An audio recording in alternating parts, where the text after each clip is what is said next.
Hello there. What'd you pay? What? For your airline ticket. What'd you pay? What'd you pay? $1,300 in Philadelphia. Oh, wow. Hey, you ever fly ATA? I'm on business. Where else do you fly on business? Boston, Yep. Dallas, Yep. LA, Yep. ATA low-fare flights go non-stop to the places you go on business. Newark. Ooh, yes. What'd you pay? Next time, fly ATA. So the metal detectors, Hello how do there. they work? Boston, Yep. Dallas, Yep. It's go non-stop. First, business. I'm talking about the metal detectors, the old-fashioned Where else style do you fly on business? at the airports. Boston, Yep. Dallas, Yep. LA. Yep. How do they work? All right, so let's deal with the AC circuits, RLC circuits, chapter number 33, involving an AC generator.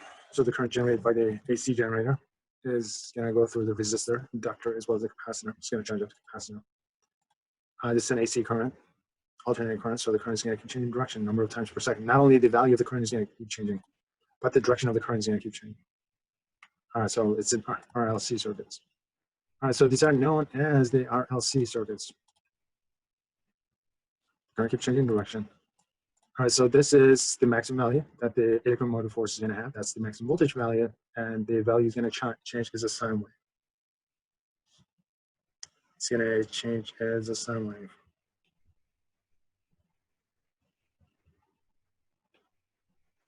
All right, so the value of it is going to keep going up and down. All right, so this is the voltage axis, and this is the time axis. And this thing is going to go up and down. And this is going to represent the maximum value. Because the value is going to keep changing. Side to side.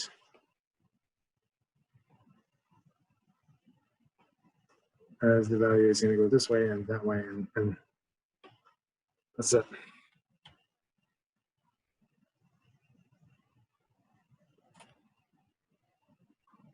All right, so this is going to have three components. We're going to take a look at the reaction of each and every single circuit component separately. We have the resistor, we have the inductor, and the capacitor. If you're looking at only the resistor, it's known as a resistive circuit. So we'll take a resistor, hook it up to an AC generator, which means that not only will we change the value of the current, but also we will keep changing the direction of the current. So the current value is going to be proportional to directly proportional to the electromotive force. It's going to be inversely proportional to resistance. Put them together is going to give us the Ohm's law. All right, so the resistance value is going to be independent of how many times per second you reverse the direction of the current. So it's going to be independent of the frequency. So resistance is going to remain constant. You could reverse the direction of the current 10 times per second, or 100 times per second, or 1,000,000 times per second. It doesn't matter. Resistance value is going to remain unaffected. So the conclusion is resistance is independent of the frequency. All right, so you got your AC generator, which means that the direction of the current is going to keep varying. Frequency represents the number of times you vary the direction, change the direction of the current. And resistance value is going to remain unaffected. It doesn't matter how many times you change to reverse the direction of the current, alternate the direction of the current. Frequency is going to remain unaffected. Now let's take a look at a capacitive circuit. So we have a capacitor that we're going to hook up to an AC generator. AC generator is going to charge and discharge the capacitor a number of times per second. So what drives the current is the electromotive force. And what slows down the current is going to be some kind of a resistance term, and this becomes X sub C becomes our resistance term. So put them into a single equation. This is going to look like the Ohm's law. This X sub C that we're looking at is going to have an expression. The resistive term is going to have an expression, and notice that it's going to be inversely proportional to the frequency of the electromotive force. All right, so more often you reverse the direction of the current, the less resistive to the motion of the charges that the capacitor is going to become. All right, so you charge it up, discharge it, charge it up, discharge it, charge it up. Eventually, the capacitor is going to become less of a factor in terms of resisting the motion of the charges. That's what it means. All right, so this term X sub C is known as a capacitive reactance. So how much the capacitor acts like a resistor is the capacitive reactance that we're looking at. So it's going to be expressed in terms of ohms. So the larger the frequency is, the smaller the capacitive reactance is going to be. All right. All right, so notice that we got this inverse relationship between the capacitive reactance as well as the frequency. So if you increase the frequency in this direction, the capacitive reactance is going to go down. So it's at higher frequencies, the capacitive reactance is going to be less like a resistor. All right, so we're charging up and discharging a capacitor. by using alternating current generator. And how much the capacitor acts like a resistor is indicated using the term capacitive reactance. So higher the frequency is, the less it's going to act like a resistor. That's what it means. So more often you change the direction of the current, less of a factor the capacitor becomes in terms of offering resistance to the flow of current.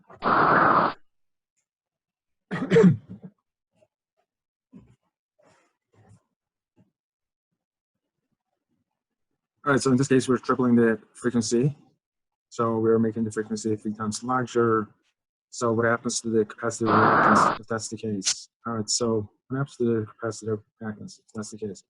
So if you increase the frequency by 3, so what happens if that's the case? So if this goes up, all right, so let me just change the color. So if this goes up, the capacitive reactance is going to go down.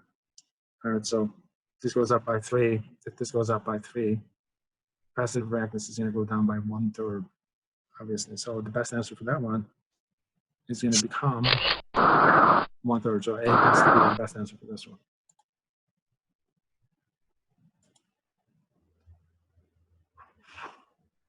All right, so the next one is an inductive circuit. So we will have an inductor hooked down to an AC generator. We'll keep changing the direction of the current. So what drives the current is obviously the electromotive force, the variable voltage. Inductor is going to resist the motion of charges. So there's going to be a resistance-like expression. We will call it some kind of resistive term that we have to use. And combining these two into an equation is going to give us a form of the Ohm's law. And the resistance is going to go up. More often you change the direction as well as the value of the current, the larger the induced current is going to be. So the back EMF is going to resist the motion of the charge in this direction. How much the back EMF is going to resist the change in current value is going to depend on frequency, obviously. So this resistive term is going to go up with frequency. X sub L is known as the inductance reactance. Once again, it's going to have the units of ohms. So larger the frequency is, more often you change the direction of the current as well as the current value, more resistive the inductor is going to become to how fast the charge will flow through, how big the current is going to be. So you have this linear relationship.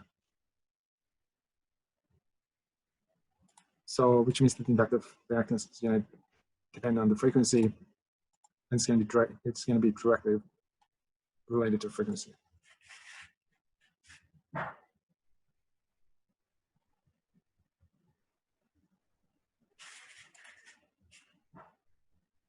So that was our inductive circuit. All right, so inductive reactance is directly proportional to frequency. Capacitive reactance is inversely related to frequency.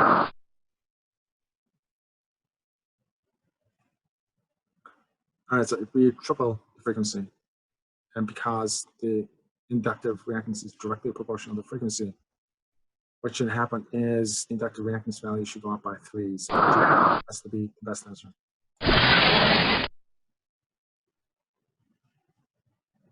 All right, I'm not interested in the problem, so let's move forward. All right, now we got a resistive circuit. Put down to an AC generator. And we know that the resistor resistance value is independent of the frequency of that. All right, so let's take a look at this from a mathematical perspective and check to see how the voltage drives the current within the system despite the resistor. So we got the resistor hooked onto an AC generator. So we will drive the current this way and that way. So this is the amount of current which is going to be going through the circuit with the resistor, experiencing a voltage drop, which means that the voltage drop represents how much of the energy is going to be lost in the form of power, in the form of heating. All right, so what that means is you start to reverse the direction of the current this way and that way. The value of the voltage drop is going to keep changing across the resistor. It's going to go up and down. This is the maximum value, so it's the voltage is just simply going to oscillate up and down as you keep changing the direction of the current. What happens is this value, V sub R, is just going to oscillate up and down. It becomes maximum, the reverse direction, it becomes small, a reverse direction becomes maximum, becomes small, and so forth. It's the sine wave. So using the KVR, this is the Kirchhoff's voltage rule. All right, the total voltage supplied and drop across the circuit elements will have to add up to 0, known as the conservation of energy. So there's going to be a voltage drop across the resistor. So that's the amount of energy that gets dissipated into heat. All right, so this is a variable expression. So obviously the amount of voltage supplied, the amount of voltage drop is going to vary, but then it's a function of sign in time. Okay, this omega represents the angular frequency in terms of the linear frequency, which is f. All right, and the amount of current going through the circuit can be expressed using Ohm's law in terms of the electromotive force divided by resistance. So, which means that this expression is going to get divided by R in order to get the current term. All right, this expression here becomes the maximum value that the current can attain. So that's known as the amplitude, the current amplitude. That's the maximum value. All right, so this is how the current is going to behave in the circuit. And this is what drives the current, the electromotive force. All right, so the electromotive force is a sine wave, and the current is also a sine wave. Notice that they behave exactly the same way. All right, so the electromotive force and the current, and what drives the current, the electromotive force, they look the same, they behave the same way. So both of them are sine waves, so they're known as, both of them are in phase, so they're said to be in phase as a result. So we'll draw that out. All right, so let's take that to be the maximum voltage. All right, so this is the maximum voltage value that you're looking at. So the voltage is going up and down. It's a function of sine, all right? And voltage is what drives current, so the current does the same thing. It's not going to have the same amplitude because of the resistance term, obviously, but it's going to be in phase. So the current is also a function of a sine wave, all right? The same idea is used using a new concept that we probably have never seen before. All right, this is known as a phasor concept. We will get to use the phasor diagrams. All right, so this is the maximum value that the voltage is going to have. Notice that it's got a direction. It's got a direction as well as a magnitude. So it's a vector. It's being represented. This is the maximum value that it can have.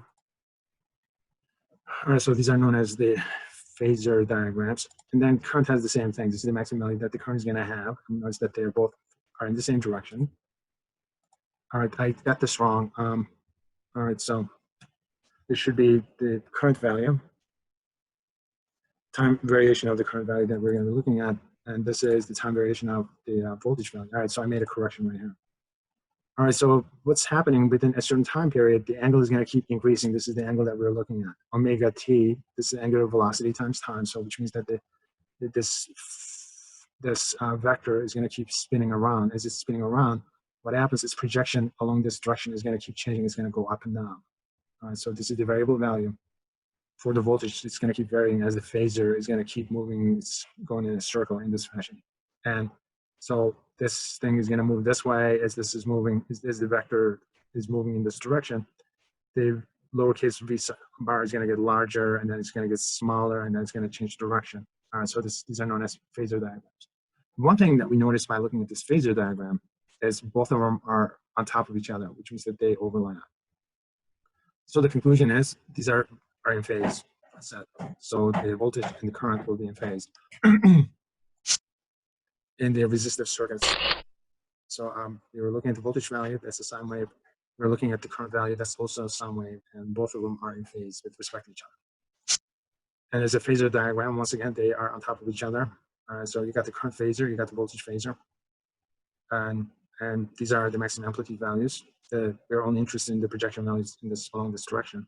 Their projections will keep changing as the angle keeps changing as well.